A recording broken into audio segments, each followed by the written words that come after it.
Okay, I don't know if this is continuing, so I have to go into my things to find out. This is Stamping 101 Part 2. No, Stamping 101 Part 3. Part 4, excuse me. Because Part 1 was me talking, and then I had a timer that went off that I had to hit pause, and, well, I don't know if it's continuing or if this is starting over brand new. So hi and welcome, dearest. I'm Grandma Mimsy. Part 4 in stamping plaids and other details of exactly what to do. So what I was explaining, in case this is a new recording and you missed the beginning part, I did try to begin to share a stamp and I did not pick up properly, so I'm going to continue on with explaining this, and pause.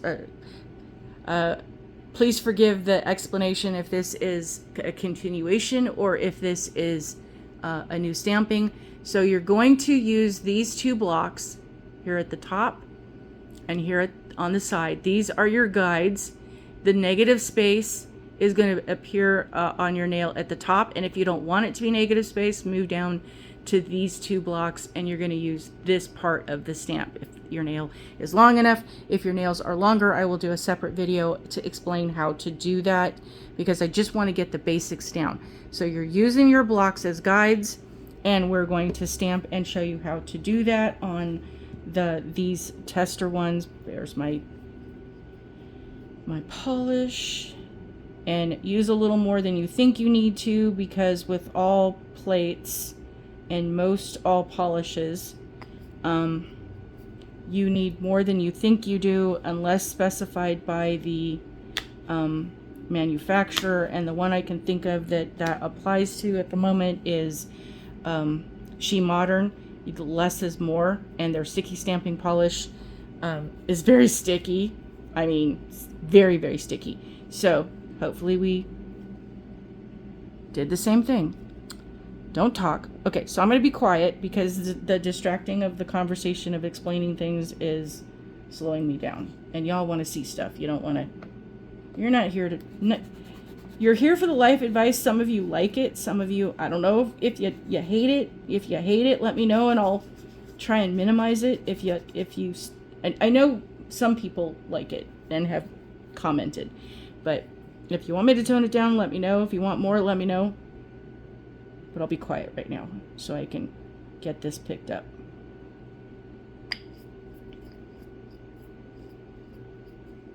And close your polish as best you can. It'll keep it from drying out. Okay, looks like we got a good pickup on there. Okay, so there is the images, and you can see this is not centered perfectly on the stamper. So I'm going to pick this shade and I'm going to turn this over so that hopefully you can see. And there's the two at the top. So that's going to be above where the cuticle is. This is going to be to where the side is. Let's get in the frame. This is going to be into the side, so that right there on the edge we have the negative space. We picked up, there's that, and you have, and it's just a matter of don't wiggle. Try to brace yourself if you need to, but it's basically once you line it up, commit, stamp, and ease down. And some people like to do a quick plop plop and you're done. And if that's your style, then go for whatever stamping technique works for you. Just know that when you plop down on this, the harder you stamp on this, you're not going to get the best results.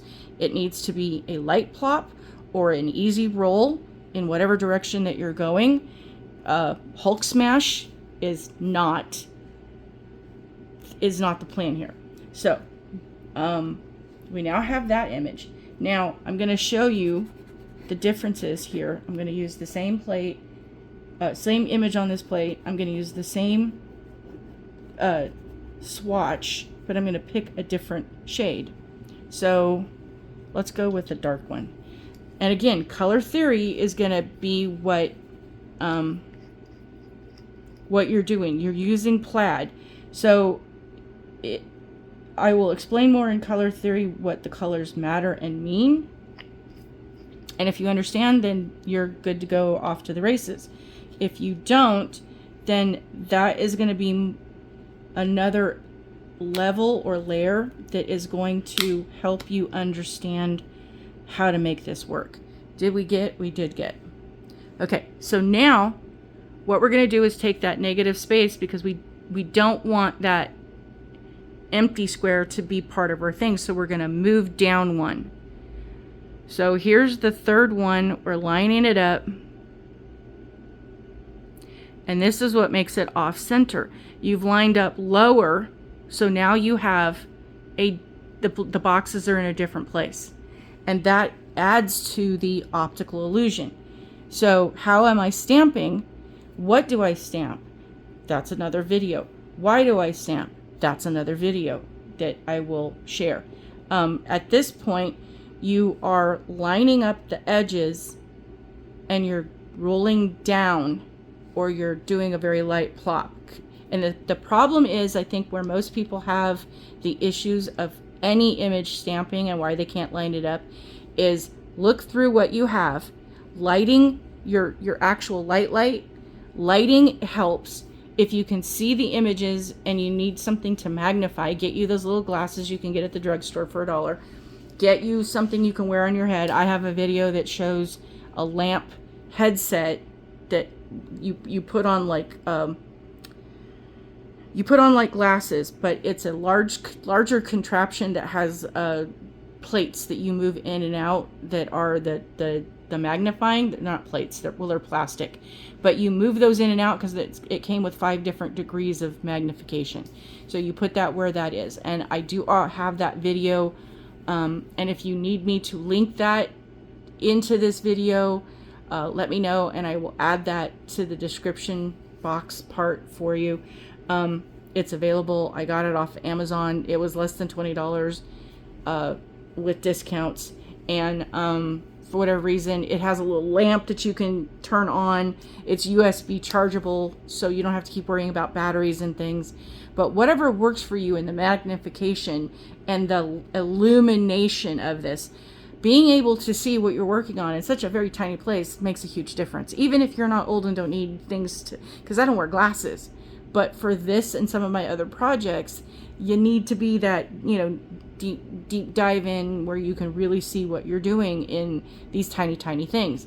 Yeah, I'm an old lady that I should have a certain level of glasses, but it's minimal and it's not for anything that's majorly a big deal. So I see perfectly well for me, and I don't need to get the glasses. I don't want to depend on the glasses, because in my opinion, if you depend, some people, you really have vision that needs to be it needs to be corrected by glasses or contacts or something to that effect. And if that is your case, do not feel guilty. Do not make you feel bad about it. That defines who you are. That is part of who you are. And don't hate yourself for it. So forgive yourself for needing glasses if you have issues. Kids picked on me when I was a kid and, tortured me. I got that. Forgive yourself from that and ignore them, because those bullies don't matter. You are perfect the way you are. But I feel for me and my body that if I depend on them, that the prescription is going to continue to keep getting worse. And they're going to want me to get more glasses, and I see well. My husband, Hubster, who does need to wear glasses and has since he was very little, and a good majority of the people in his family all wear glasses. The thing is, I can see things off the TV. We're sitting the exact same different distance on the couch. I can read things off of a container or something. I'm not using glasses. And we kind of have the same issue. It's just he needs a stronger prescription than what I do. And him with his glasses and bifocals still cannot see the things that I can see without glasses. So do you people. Just do what works for you and makes things easier. So back to where I was. The optical illusion of what you're trying to achieve and the colors you're trying to do and the lines you're trying to do, sometimes y'all are overthinking it. It's just a stamp. Don't stamp so hard. Be able to see what you can see. And if you can get in there and find where you have a guide, Guyleen, something, I want to say 325, I could be wrong, but on her channel, she was saying something about that if you're using the monocle, to pick a spot and put a mark on it, and then you put your thumb on that everywhere you go, so that when you're stamping, you keep picking up in the same places, and that can be your guide. If that works for you, then you use it. I'm trying to find the guide in the image, because then you're not having to work on external. You're working on the imagery of what you're trying to achieve, and you're lining it up. And like I said before, if somebody is looking at your nails way too closely and go, wait a minute, you didn't get those lines and you got a wiggle in there, those people don't even need to be looking at your nails. Don't show them. But the other thing is that it's a commitment. Okay, it's kind of like a marriage. It's kind of like a relationship, that if you have picked up a design, you got a good pickup, you want to get it lined in there, you think you have it, go for it. The reason you get the mess ups is because you have that remorse. Oh wait, I don't think I got it right. And then you try to pull back and then you get it off. Just commit to the stamp. And the thing is, here's my wholehearted belief in this. And I understand you've done all these layers, you got to this point, you feel like you messed up, and now you don't like it. Guess what? There's remover, and you can try again. And if you don't like it and you can't fix it right now, you can cover up your fingers with something and go back and do it on another day. This is temporary. It is a temporary fix to something. If you're one of these people that, hey, I'm going to do my mani, it needs to last a month, use gel or something, or go someplace that people can put that stuff on your nails, that your base color is going to stay there. And then what you can do with the nail polish remover is you can change your design as you need to. If it wears off, you can replace it, because you're doing the stamping over that top. Figure out what works for you. Ask the questions why. If you really need me to do a video on that, of how to get to the nitty gritty, I will. Just leave it in the comments.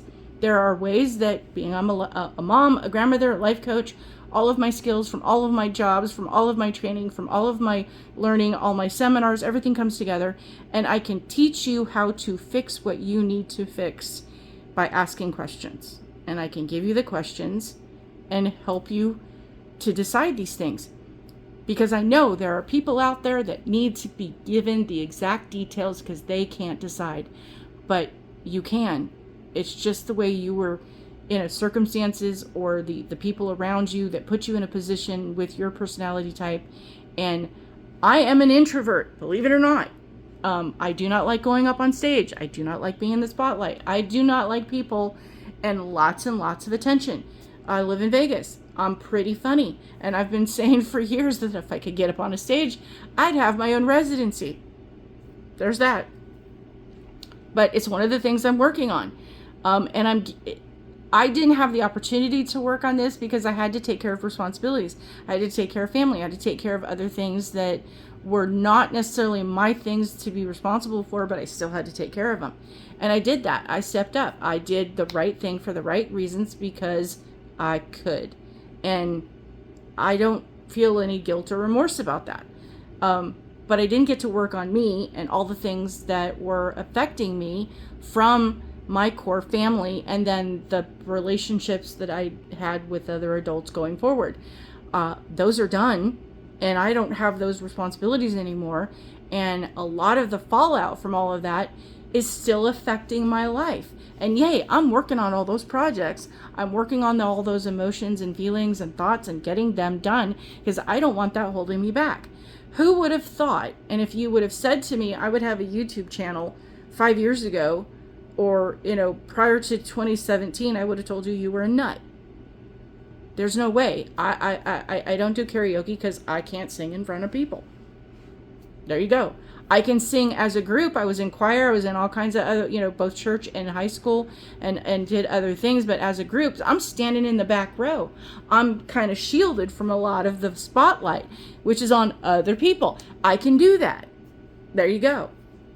I've been told I have, by some people, a great singing voice, and other people think I sound like a duck quacking.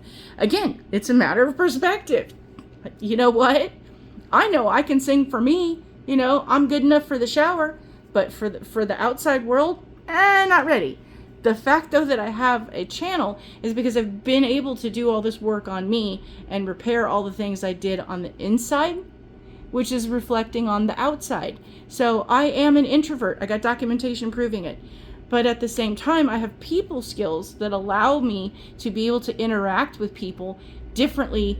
And I'm gonna give a really quick, if you need to know, the distinction between an extrovert and an introvert isn't so much that introverts don't like being around a lot of people and they're shy, and extroverts are happy people and social butterflies and they love being around people.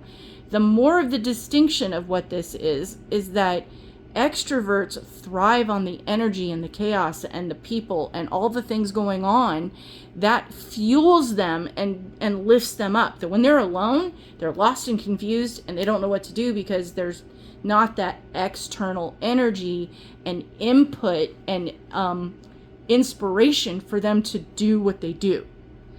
I'm an introvert where all of that input is just chaos. It just overwhelms me and the energy drains me. It's like there are people who are considered emotional vampires and they like people like me because we have a very strong energy output, whereas extroverts need energy coming into them. Extroverts are like the lighthouse on the shore. We give out that energy and other people are drawn to that and they want to suck us dry. And I've had my share and they're gone because I can't sustain another person. Y'all need to understand, sustaining yourself on the inside is a good thing. And when you figure that out, and for some, it can be a very rocky road and it can be very difficult to get there. That's why getting a good life coach to help you solve these things can move you forward in your life. Well, in the process of this, you also have people who are kind of like borderline, where they are more of an extrovert, but they lean a little to the middle. And they're an introvert and they lean a little to the middle. And I'm kind of an introvert that leans a little to the middle, not because it's my personality, but because I was forced to do things I didn't want to. So I learned the people skills that become what an extrovert would be. And I'm capitalizing on those because it helps me to get the things that I'm able and want to do, to be able. I can't help people one-on-one. I can't help the entire world do their nails by going to each person to person, but I can help on a YouTube channel. And I need that skill set to be a little bit bigger so that I can film these videos, because in the beginning I was terrified of talking. And after doing this now for 2 years, hey, I can tell you all kinds of stuff. I can talk to you like you're a friend. Even though it's recording, I do feel a little self-conscious. So sometimes when I'm talking, I get a little mucked up in my words and what's going on in my head and my mouth don't want to cooperate. And I was a stutterer as a kid. So it still happens, as a grandma. But at this point, all this stuff makes up who you are and how you can function on these things. And I know there was another point I wanted to share, and it was there and it went away and then it came back and then and it's gone. And I know on another video I will I'll figure it out, write it down and add it where it needs to be.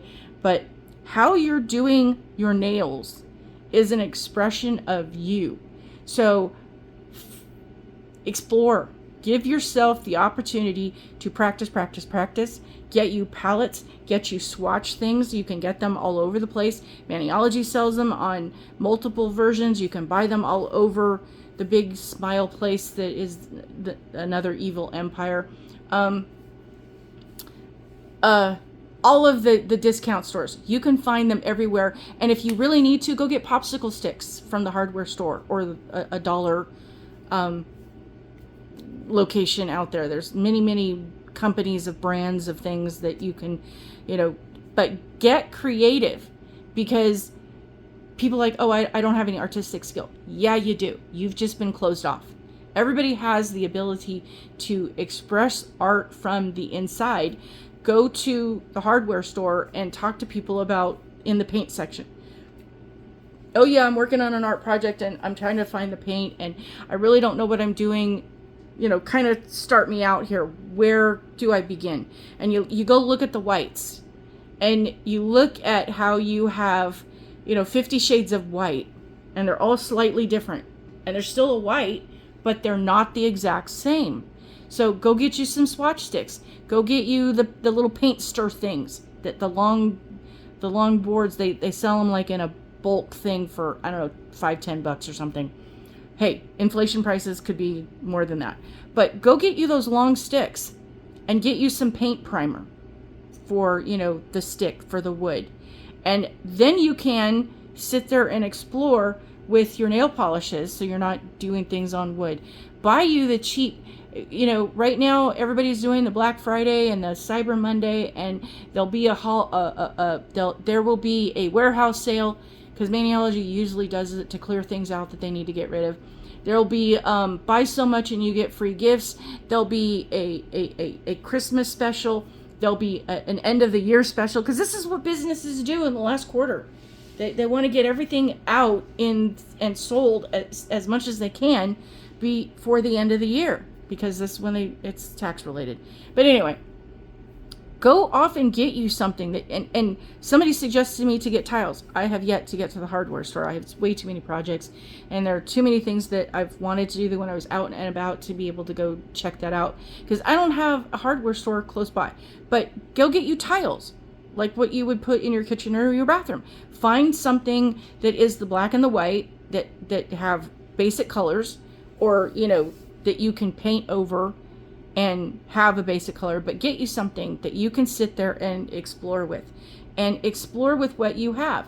And if you need to go find you like an arts and craft place where you can get discounts, the same thing. Go buy colors of paints, even if it's watercolors, and just sit with the sticks or the paper and mix the things and see how the colors go together. Because a lot of what goes into color theory is based on what you see in the shades. How do those colors make you feel?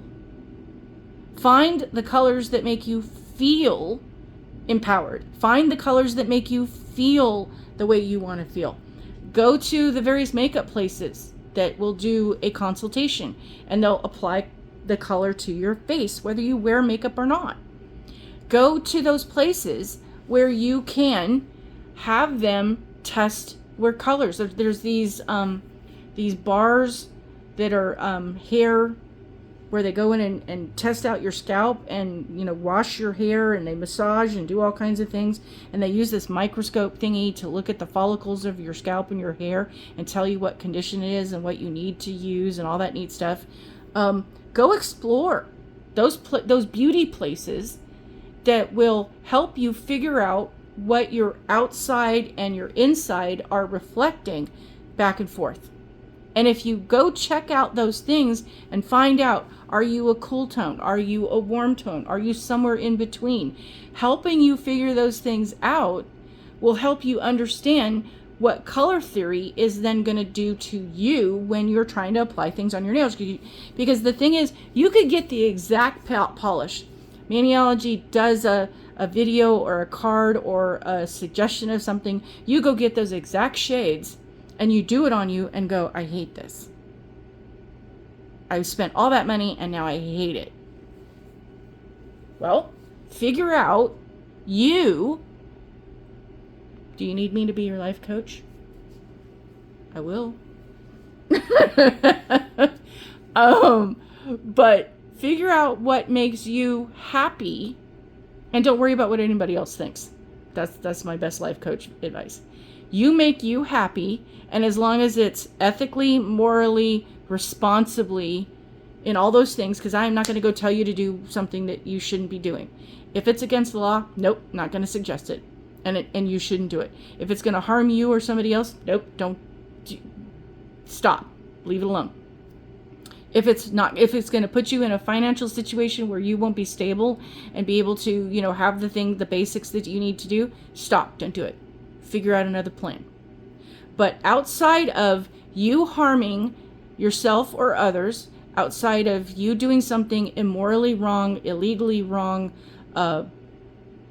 professionally wrong, however you want to slice it, don't do the wrong thing, and you know what the wrong thing is.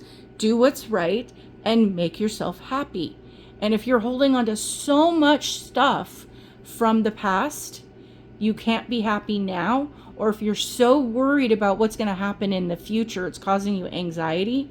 My anxiety is from events. My anxiety that I have that just cripples me is because of stuff that has happened to me. So yes, it's a memory, and I can pretty much keep it down. I know how to do techniques that make it go so that it is, okay, it's not happening now, leave me alone. But there are outside external forces that do things current that then cause me to go into an anxious state. And I'm working on that really hard because I don't want to live in that prison. And that's what you're doing. If you're holding on to something from the past or the future that is no longer happening, so it's not real to you now, it's not happening now, you are projecting into the future, it's not real now, and you're worrying about that. Both of those are robbing you of today and the joy you could be experiencing if you were not so focused on everything else that shouldn't matter. Be happy. Be happy, be grateful, appreciate the things you have, because again, the next best life coaching advice, if you are happy and grateful for what you have, you will get more to be happy and grateful for. Say thank you to the water because it nourishes your body. Say thank you to the animals that gave up their life to nourish your body. A lot of that, and that's not so much a religious but a cultural thing, because I do have Native American heritage that basically you thank the animal for its sacrifice, because its sacrifice is then sustaining you and your tribe. And so you are thankful for that level and have a gratitude towards. So everything that animal gives you, from its skin to its meat, protects you in one form or another and sustains the tribe in a way going forward. So you are, every time you have those items, you have that meal, you use that coat, you use or skin for something, you are now grateful for that moment of using that item. Is it getting too deep? Let me know. I'll stop. But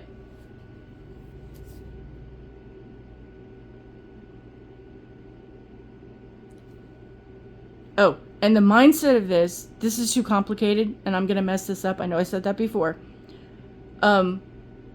Just go with the basic. You're picking 2 colors. Find 2 colors that contrast. Find 2 colors that you like how they look together. Practice and find your creativity. Find other hobbies that will enhance this, that will help you improve in how you're doing this. Plaids are really easy to do, even if you muck it up. You don't have to line it up. It doesn't have to be perfect. It doesn't have to be the exact way that it looks here or it looks on a nail on an image. You know what? Do the stamping, and if you get a good pickup, plop it down and go with it. Just go with it and live with it for a day and see how it makes you feel. See what other people say when you're out and about in public. Go out and about in public and, move your hands around so people will see it. And bring attention to things. Talk with your hands. Sorry, I grew up in a household. We used our hands when we talked, like the Italians. There's a lot of movement going on. Again, which is why being around a lot of people is draining to me. But I'm getting better at it. At this point, find the image that makes you feel good and then play around with it. Again, find a sale. Find a polish that works. Go do what you need to go do, and just explore. You don't instantly get the instrument from whatever place that you get it from to be a part of whatever band that you're going to be or group that you're going to be a part of. And on day one that you pick that up, open up the case, and off you go to the races. You're an expert. No, you have to go through the basics. You have to learn the steps. You have to learn the process. You have to learn where to breathe and when to breathe if necessary, how to stand, how to sit, how to hold the instrument the proper way, the pressure that you're using to operate with your fingers or your lungs or whatever it is that you're doing. There are steps, and there are a lot of people who have to sit there and suffer and make the sacrifice of listening to the horrible playing of the people learning an instrument, and your ears want to just hurt from all the bad note playing. But after you practice, you get better. And I know there's that that phrase that a lot of people, practice makes perfect. No, practice just makes you better, because nobody is perfect. Even the expert players that people do things make mistakes all the time. They just don't react when they make the mistake, and nobody notices. Unless they're really, fine tuning with a computer, because the ear doesn't always hear those minute mistakes. Just let this be your zen. Let this be your calm. Sit here and you are being creative. This is a place of self-care and nurture. This is something that is peace and love, loving yourself. You're bringing all the goodness into you. Find your gratitude of, I got to spend the money. I had the money. I'm so thankful that the money was available to me and the items were available to me, and I received the shipment, and it now is sitting here in my thing, and I can do something for myself to make myself feel better on any day. It's a day that I'm going to give back to myself. I'm going to give gratitude and thanks to myself. I've had a bad week, and I want to nurture myself because I need to recharge my batteries.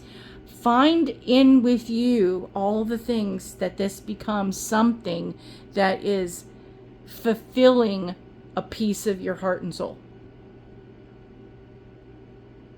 And not stress. Because stamping your nails with art that you create absolutely should not be stressful.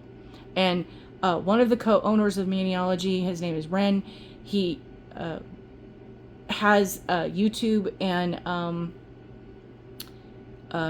TikTok videos he does on the zen of finding these things. Go watch those videos. They're really good, where he talks about the mindfulness of your day, of your practice, of meditation. I've been doing the skills of meditation and Tai Chi and a lot of other things that have been self-care for the better part of 30 plus years. And I still watch these things. I'm still looking for more to put into me. I have the ones that I do. I love the ones that I do.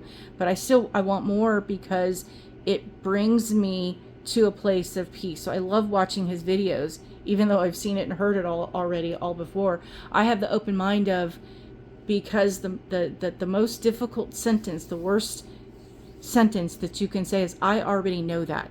I already know that. Five-word sentence that will cut you off at the knees of being closed off to anything that can help you. I already know that. And the minute you see something or you watch something or somebody tries to give you advice and you think, I already know that, your brain goes, okay, I don't need to listen anymore. I don't need to watch anymore. I've already heard this. I know this.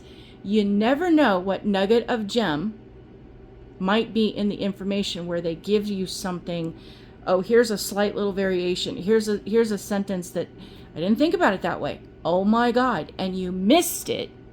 And it would save you so much if you would have been open to that. So I already know that needs to not be a part of your vocabulary. I am open to receiving the messages I'm supposed to hear.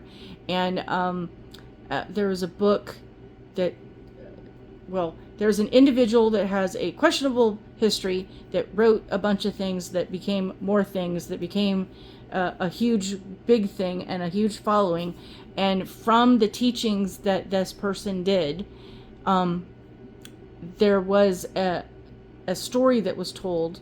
And I don't know if that story, because there's some skepticism whether the story is real or made up. Doesn't matter. The imagery of the story, like storybooks that teach kids how to do things.